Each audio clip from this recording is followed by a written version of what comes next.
Merhabalar arkadaşlar. Beni tanıyanlar iyi bilir ki ben tariflerimi kimseyle paylaşmam. Ancak bu sefer içimden geldi ve yıllardır birikimimle oluşturduğum kendi muzlu tiramisu tarifim şimdi sizlerle. Afiyet olsun. Tabii ki işleme önce ocağı temizleyerek başlıyorum. Çünkü video çekeceğim zamanlar nedense bizim ocak hep kirli oluyor. Ve bu cam ocaklar çok fazla kir gösteriyor. Bıktım. Bugün mor günümdeyim. Size videosunu koyacağım mor salkımlardan sonra. Yine bir morla karşınızdayım. Ama bugün tiramisu var. İlk olarak bu malzemelerle başlıyorum. 1 yumurta, 3 yemek kaşığı un, 3 yemek kaşığı nişasta, 1 su bardağı şeker. Ben burada mısır nişastası kullandım ama diğer çeşit nişastalarla da oluyor, denedim. Bunların hepsini süte ekleyerek başlıyoruz ve birazcık kaynatacağım.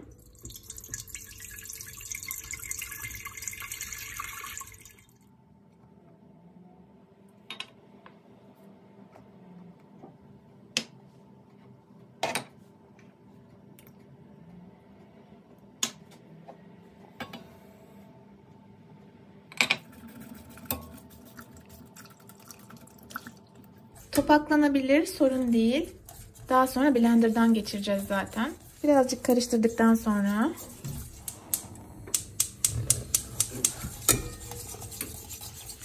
içine bir tutam da tuz atayım.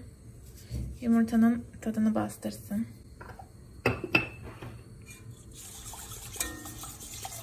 Böyle katılaştıktan sonra ocağın altını kısıyorum ve birazcık daha kaynatıyorum. Yaklaşık 2-3 dakika. Karıştırmaya da devam ediyorum. Şimdi altını kapattım. Birazcık soğumasını bekleyeceğim. Çok fazla karıştırmayacağım. Ara sıra.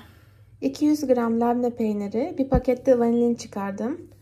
Muhallebim de soğudu. Şimdi bunları ekleyeceğim ve blenderdan geçireceğim.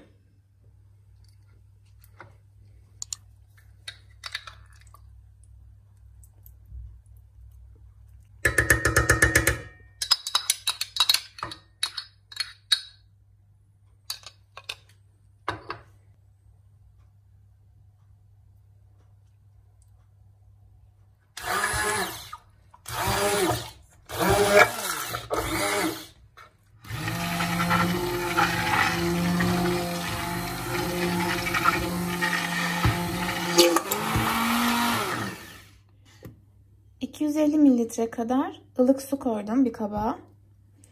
2 tatlı kaşığı Nescafe. 2 tatlı kaşığı, hatta ben belki 1 tatlı kaşığı da koymuş olabilirim, şeker. İyice karıştırıyorum.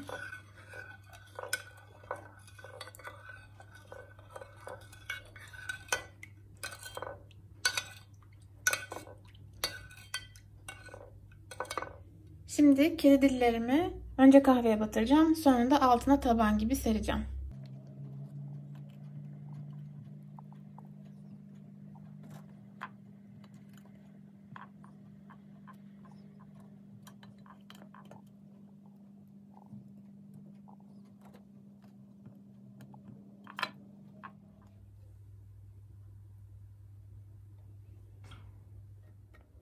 İlk tabanım hazır. Şimdi hazırladığım muhallebiyi üzerine ekliyorum. Ama yalnızca yarısını ekleyeceğim.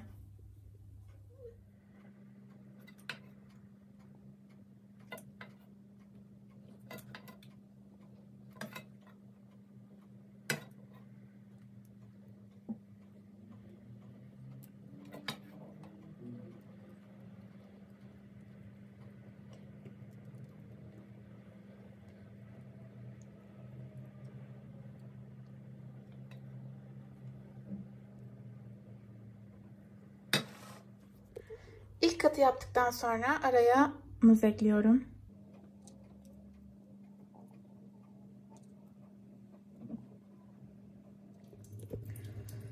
Bir buçuk muz kullanmış oldum. Ekleme yaptım. Güzel oldu. Şimdi kedi dillerinin ikinci katını ekleyeceğiz. Kedi dillerimi de ıslatıyorum. Kendimi tatlı yaparken Sarmaşık'taki Merve gibi hissediyorum. Çünkü benim de kendi özel tariflerim var ve arkadaşlarıma inatla vermiyorum. Gelip bende yesinler canım, Allah Allah. Veriyorum tarifleri, bir daha bana uğramıyorlar. Yok bundan sonra kimseye öyle beleşçi tarif. Kıymetinizi bilin be. Bugün aynı zamanda mor salkım reçelini de denedim. Gelecek haftalarda onu da paylaşmayı düşünüyorum. Umarım güzel bir şey olur. Zaten güzel olmazsa paylaşmam da. Bu yüzden kanalıma abone olmayı unutmayın. Bildirimleri de açın da kaydedersem size hemen bildirim gelsin. Muhallebimizin geri kalan kısmını da ekliyoruz.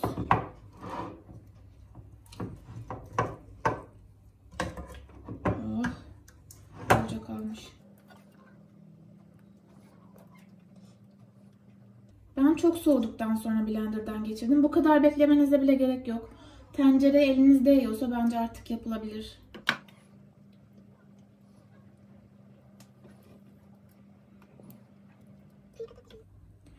Muhallebiyi de düzgünce üzerine yaptım. Bir tatlı kaşığı kadar sanırım kakao var. Bunun yerine Türk kahvesi de yapan var. Ama ben kakaoyu tercih ediyorum. Hatta belki üstüne birazcık çikolata da rendeleyeceğim. Şöyle.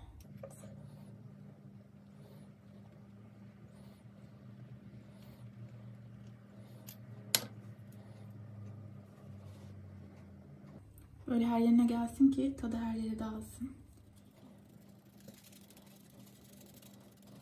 Şimdi bunu buzdolabına kaldıracağım. İftara kadar buzdolabında bekleyecek. Hatta bir gün beklerse daha da güzel oluyor. Afiyet olsun. Anne durdurma, söyleyeceklerim var. Az önce söylemiştim gerçi ben bunu. Gelecek hafta mor salkım reçeli yapmayı göstereceğim. O yüzden takip etmeyi, yorum atmayı, zili basmayı, hiçbir şey unutmayın. Teşekkür ederim.